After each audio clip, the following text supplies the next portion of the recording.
Guys, thank you so much sa lahat ng mga support niyo sa akin dito sa Facebook at YouTube.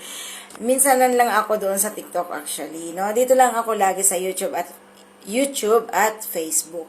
So itong video na to na ipinost ko dito sa Facebook, dadalhin ko rin to sa YouTube. Dahil yung mga ibang nandito sa Facebook, nandun sa YouTube, at yung mga nasa YouTube, ngayon nandito na sa Facebook.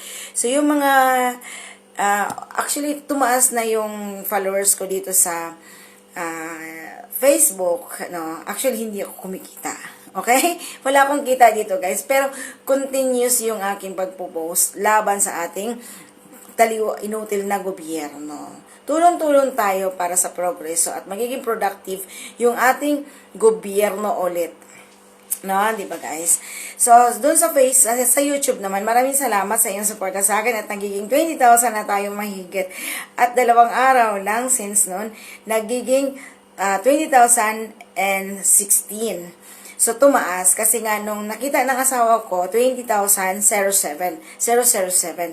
Ngayon, 20,016 na. So, maraming salamat. Alam nyo, ang una talaga nakakakita, yung asawa ko. Kasi sabi pa niya sa akin, nung nandito, habang kumakain kami, sabi niya, alam mo mama, 20,000 na yung ano mo, yung channel mo, sa YouTube mo, subscriber. Sabi ko, hindi. Sabi ko, 19 pa lang, 19,900 plus. Sabi niya, hindi. Tiningnan ko, nakita ko, sabi niya gano'n. Nanonood ako ng live mo, sabi niya gano'n, na video mo. Tapos tiningnan niya, doon ako naniniwala. Sabi ko, thank you. Sabi niya, sige na, mag-live ka na, magpasalamat ka doon sa, gano'n ka-supportive si Dada talaga. Alam niyo guys, bakit mama at Dada at mama ang tawag ka namin dalawa, no? Hindi yan pangalan niya yung Dada. Kasi nga, yung mga nasa YouTube, enjoy sila talaga kay Hamdi. Kasi si Hamdi, nakikipagkwentuhan sa kanila. Alam niyo yun? Tapos minsan, kahit kumakain siya, tapos bigla na lang susubuan ako kahit nasa harapan ng camera. Alam niyo guys, kaya tuwang-tuwa yung mga followers ko, subscribers ko sa YouTube. Kasi nga, si Hamdi, nakikipag-anuhan rin sa kanila, nakikipagkulitan din, no? Gusto niya matutong mag-Tagalog, mag-Bisaya, lahat ginagawa. Yan. So, ang pangalan ng asawa ko is Hamdi, hindi siya Dada. Kasi nga, Dada is Baba or Papa or Daddy. Tinatawag ko siyang Dada kasi tawag niya sa akin daughter. Daughter. Tawag ko sa kanya Dada. Tawag niya sa akin daughter or mama. Yan. So guys, maraming salamat sa pag-subscribe niyo sa akin at continuous ang pag-support niyo sa akin at pag-subscribe doon sa YouTube channel namin.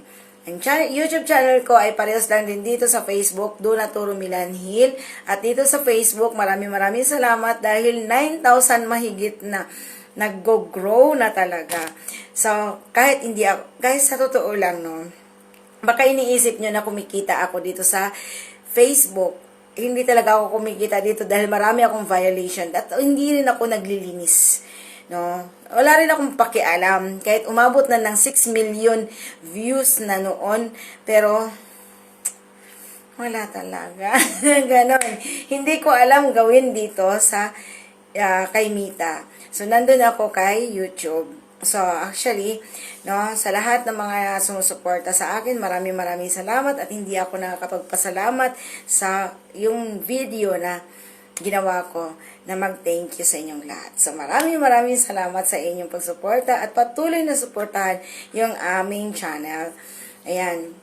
So, unang-una sa lahat, nagpapasalamat ako kay God na napapakita yung support ng mga tao sa akin, then yung pamilya ko, then asawa ko, si Hamdi, si Dada, at kayong lahat na mga nagmamahal sa akin. Yung mga nagmamahal sa akin noong 2016, 2020, hanggang ngayon. Na yung mga bago. Yan, matagal na ako nagbablog, guys. Matagal na rin akong nagwawalwal dito sa Facebook and sa YouTube. Ganun. Okay, so maraming salamat and God bless sa inyong lahat and thank you so much at pray natin si PRRD every time. O kahit hindi man siya muna makauwi, basta bigyan muna siya ng lakas na yung health niya maging okay and makauwi siya sa atin sa Davao, no? And protect our country and especially ang ating future President VP Inday Sara. Guys, maraming salamat sa inyong lahat. Sobrang thank you and God bless sa ating lahat. Alam nyo guys, isa lang talaga ang lagi kong hinihiling, na God save our country. Especially ngayon na ang ating Pangulo ay miyembro ng One World. Mamaya ko nilang anuhin yan, i-take up yan. Kasi nga, One New World Order. What I mean. Yung Pangulo pa na nating inutil ay miyembro pa ng New World Order. So, yung New World Order na yan, guys, ano yan? Wala yang matinong plano para sa ating lahat. Yan ay miyembro ng mga kabal. Okay? So, laban lang, guys. Walang tigil at walang titigil at walang manghihina sa ating lahat. Be strong and pray.